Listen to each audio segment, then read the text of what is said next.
Bonjour, c'est Koa de la chaîne Book Koa et j'inaugure aujourd'hui ma série de vidéos qui traitera de littérature. C'est quoi ce bouquin?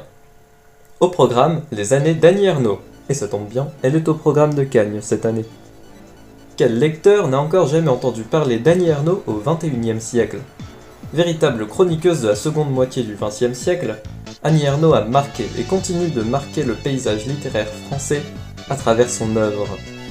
L'œuvre entière d'Annie Ernaux mêle autobiographie et sociologie, c'est-à-dire qu'elle prend moult éléments de sa vie pour en tirer un propos sociologique.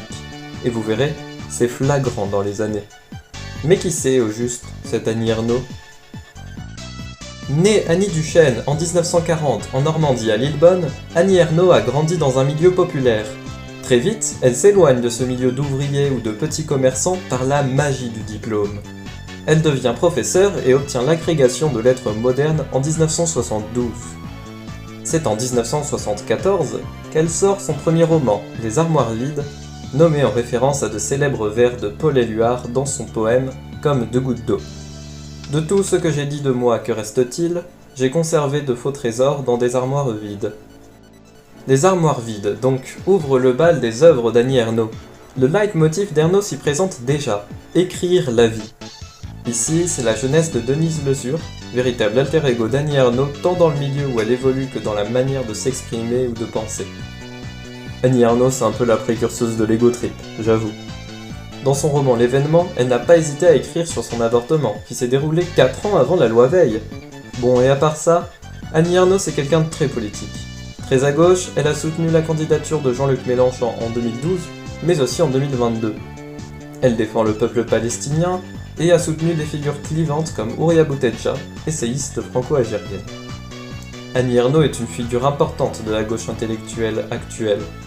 Aujourd'hui, elle vit pépère à Cergy et écrit encore sa vie dans de courts ouvrages, comme Mémoire de fille, ou plus récemment Le jeune homme. Pour en venir au sujet de cette vidéo, à savoir les années, passons par un bref résumé du récit et de sa structure. Le récit s'articule à travers plusieurs années décrites comme plusieurs fresques, autour d'une femme dont le lecteur suit son évolution. Il s'agit souvent d'une photographie ou d'une vidéo, point de départ d'une description de l'environnement du personnage. Il peut s'agir de sa famille, de son lieu de travail, de la politique française, ou même de sa simple maison. Des descriptions sont toujours passionnantes et s'attachent à donner du réel à un temps révolu. Le récit commence en 1941, sur une photo sépia, ovale, de la famille du personnage qui n'est encore qu'un bébé. Le récit se finit en 2006, 2 ans avant la publication du livre en 2008. 65 ans d'histoire et de vie s'étalent dans ce journal de souvenirs. Souvenirs presque universels pour ce qu'étaient les femmes de la seconde moitié du XXe siècle. Mon argumentation sur la beauté de ce bouquin se fondera sur 3 arguments. La visée sociologique de l'œuvre, d'une part, le tableau d'une époque et l'écriture des souvenirs ensuite. On commence donc de suite par le premier argument. Pour traiter de la visée sociologique des années d'Annie Ernaux, il est essentiel de définir ce qu'est la sociologie. Grossièrement, il s'agit des rapports entre les individus et la société. PS, les sociologues, s'il y en a ici, n'hésitez pas à apporter des précisions dans les commentaires. Les années correspondent tout particulièrement à cette définition de la sociologie puisqu'ils ne présentent aucune individualité parmi les personnages. Justement, Annie Ernaux ne se concentre que sur une seule figure, jamais nommée, toujours à la 3e personne. Le pronom employé est souvent « on », mais jamais « nous ». La démarche sociologique chez Annie Ernaux est là. Elle ne cherche pas à insuffler de la vie, mais juste à l'observer. Autrement dit, elle se sert de son expérience afin d'en tirer une représentation crédible de son époque. Je vais vous lire un extrait où Annie Ernaux relate son divorce. Avant de se décider à la séparation, il fallait des mois de nouvelles scènes conjugales et de réconciliations lasses, de conversations entre amis, d'annonces précautionneuses aux parents sur la mésentente du ménage. À eux qui avaient prévenu au moment du mariage, le divorce, ça n'existe pas chez nous. Dans le processus de la rupture, l'inventaire des meubles et des appareils à se partager marquait le point probable de non-retour. On dressait la liste des objets accumulés en 15 ans. Tapis, 300 francs. Chaîne IFI, 10 000. Aquarium, 1000. Glace du Maroc, 200. Lit, 2000. Fauteuil Emmanuel, 1000. Armoire à pharmacie, 50, etc. On se les disputait entre valeurs marchandes, ça ne vaut plus rien, et valeurs d'usage, j'ai plus besoin que toi de la voiture. Ce qu'on avait désiré ensemble au début de l'installation qu'on avait été satisfait d'obtenir et qui s'était fondu dans le décor ou l'utilisation quotidienne, retrouvait son statut initial, oublié, d'objet avec un prix. Ce qu'on remarque, c'est le ton très impersonnel dans ce genre de passage. Pourtant, il s'agit d'un divorce. Et un divorce, c'est souvent très personnel.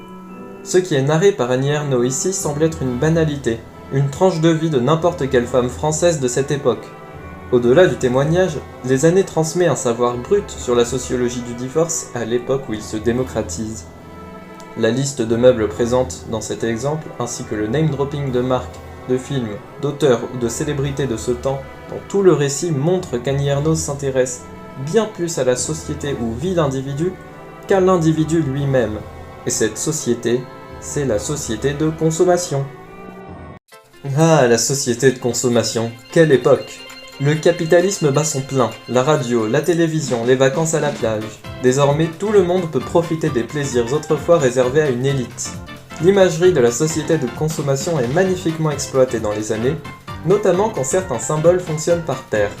La plage, symbole des vacances de tout ménage des années 1950 et 1960, est associée à la découverte du sexe dans une ère de libération des mœurs. C'est à cause de cette sensation éperdue qu'on se retrouvait après un slow sur un lit de camp ou sur la plage avec un sexe d'homme, jamais vu sauf en photo et encore, et du sperme dans la bouche pour avoir refusé d'ouvrir les cuisses, se souvenant in extremis du calendrier Ogino. Pour ceux qui ne connaissent pas ça, la méthode Ogino consiste à identifier le moment de l'ovulation en maîtrisant son cycle menstruel depuis au moins 6 mois. C'était très à la mode dans les années 1960. La libération des mœurs est un leitmotiv des années 1960 qui trouve son apogée avec mai 68, alors qu'Annie Ernaux était professeure de lettres. Mais l'époque narrée par Annie Ernaux n'est pas faite que de sexe et de vacances, loin de là. C'est aussi une époque de lutte protestataire contre l'empire colonial ou contre De Gaulle. N'oublions pas la face politique d'Annie Ernaux. Le moment 68 est mis à l'honneur sur plusieurs pages, simplement car, pour Annie Ernaux, 1968 était la première année du monde. Enfin, il est temps de parler de ce qu'il y a de plus poétique dans cette œuvre, l'écriture des souvenirs. En bonne lectrice de Proust, Annie Ernaux attache une importance capitale à la manière dont sont narrés ses souvenirs.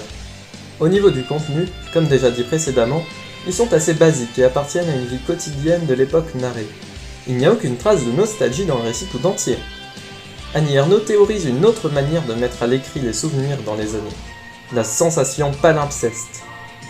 L'idée vient du palimpseste, un manuscrit sur lequel les moines copistes écrivaient par-dessus d'autres trucs écrits.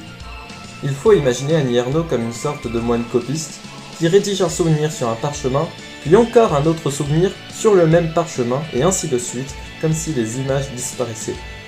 Comme elle l'écrit si bien en guise d'incipit du récit, toutes les images disparaîtront. Chez Annie Ernaux, il y a comme un besoin d'écrire les souvenirs par-dessus d'anciens souvenirs. Contrairement à ce que l'idée du palimpseste laisse à penser, Annie Ernaux n'oublie aucun souvenir. Elle s'écrit grâce à ses souvenirs, à ses anciennes identifications. Son moi, c'était Jane Eyre. Son moi, c'était Scarlett O'Hara. On ne peut pas faire abstraction du passé pour définir son moi chez Annie Ernaux. Chaque souvenir est comme chaque porte ouverte du tableau fête d'anniversaire de Dorothy Twining, où Annie Ernaux serait la femme peinte. Et pour toutes ces raisons, je considère les années comme un chef-d'œuvre. Loin d'être un essai fade sur l'évolution de la femme dans la société de consommation, toute la personnalité d'Annie Ernaux s'y fait ressentir, même à la troisième personne. La langue est soignée, facile à comprendre et n'a même pas besoin d'envolées lyriques pour être jolie. Les années, quoi qu'on en pense, est un ouvrage complexe dont je n'ai fait qu'effleurer le sujet à vrai dire. Si cette vidéo peut vous introduire à l'œuvre ernausienne, alors elle a rempli son objectif. Merci pour votre attention.